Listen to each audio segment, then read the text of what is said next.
Joining me live now, Simon Jackman, CEO of the US Studies Centre. Simon, good to have you along as always. I can't think of a more important first 100 days, certainly in recent times. You're a student of history, I'm sure you'll tell me, but how are you marking Joe Biden? Look, it's a remarkable 100 days, to be honest. Increasingly, I'm looking for historical analogues. Lyndon Johnson, perhaps Dwight Eisenhower, in terms of this rallying of the nation around a grand purpose. And that purpose is, as Biden said in the speech to Congress, the fight for the 21st century, to show the world that democracy still works. The suite of spending programs he is announcing is nothing other than sort of the biggest expansion of the state since Lyndon Johnson's Great Society of the mid-60s.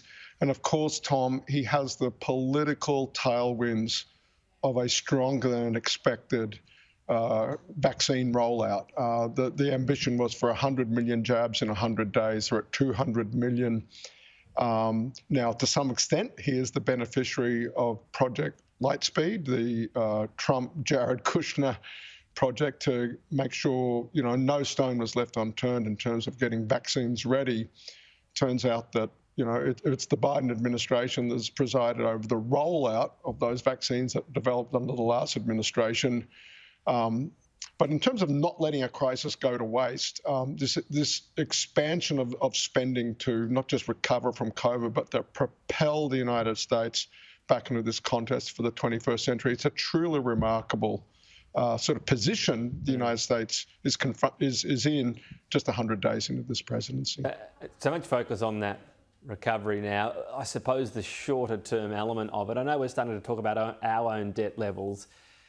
When you mention there this project of making sure people realise democracy can still work, how much attention should we be paying to the debt that the US is racking up right now, and if there comes a day of reckoning for this?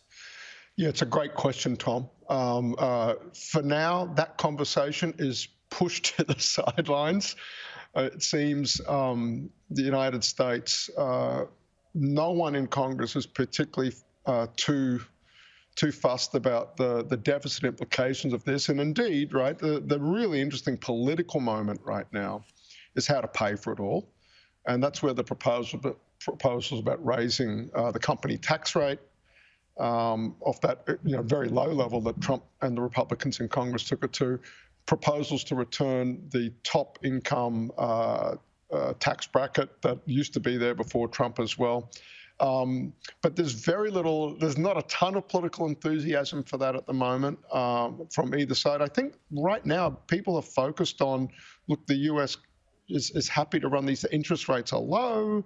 That tends to be the narrative that these debt levels can be taken on for the time being. And there's a sense that, look, there is a great moment of crisis confronting the US, both sort of its recovery from COVID. I guess the thing that we're focused on, Tom, is here in Australia, and particularly for us here at the US Study Centre, how much of that spending and that rhetoric about a contest for the 21st century, it gets back to the dollars question you're asking, how much of that translates into, frankly, spending on defence and kit that is going to come to this part of the world. And there we are still yet to see. There's a lot of money going out the door. How much of it translates into presence and the projection of power this far from the American homeland, that remains a work in progress, and something I think from an Australian lens we're laser focused on here at the US Study Centre. And I guess the sustainability, because if that drops off in the future, you can bet the strain extends all the way to defence. What about, we heard the interruption there to Joe Biden's rally around ending detention. Yep. So that's one side of the pressure. The other side of the pressure is, despite what Joe Biden's saying, there is a huge surge. It is bigger than normal in the so-called encounters on the Mexican border. Is this developing into a serious issue for him? Yeah. So to the extent he's got a domestic issue that isn't going well for him at the moment, that's it. And you saw at that rally the cross pressure, right? The left of the Democratic base are fired up about a lot of issues, but this is one of them where they really want a big point of difference between the Trump administration and the Biden administration On the other hand, and so many issues for Biden look like this, he's got some real hard boundaries in the centre.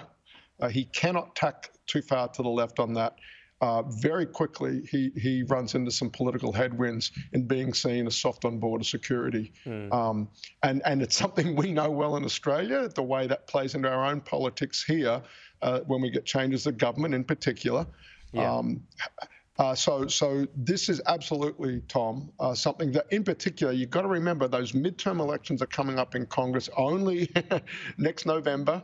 And already some of those centrist House members, that's one of the issues in particular where they're looking for how vulnerable they might be. And that's the handbrake on Biden in being too permissive on the one hand and having the temper, I think, humanitarian impulses with just the sheer flood of numbers that might be coming over the border, indeed have been, frankly, in these opening months of his presidency. One to watch. Just finally, and if we can give you this in 30 seconds or so, the big climate deals Joe Biden's driving, are these the sort of things he will get agreement on or acceptance across America, or will these collapse or the US pull out of them if the Republicans win the next election? It's a great question. If there's a change of government, particularly at the presidency, it's hard to see the US going ahead at the same level, number one. But even in the short term, Tom, I think to reach the ambition he even laid out for the 2030 target, he needs Congress to act. I don't know that the appetite is there in Congress to match the aspiration he talked about in the global climate summit. Something's going to happen. I think there's a lot of money there, particularly that electric vehicle spend. That's money going to almost every congressional district in the country. You'll get few votes against that. But getting the US down 50% reduction by 2030, it's just hard to make the numbers work without massive additional spending from Congress. I don't know that the political will is there. Yeah, the calls in the budget extreme already. Always appreciate your time, Simon Jackman. Talks next week. Thank you. Good on you, Tom. Thank you.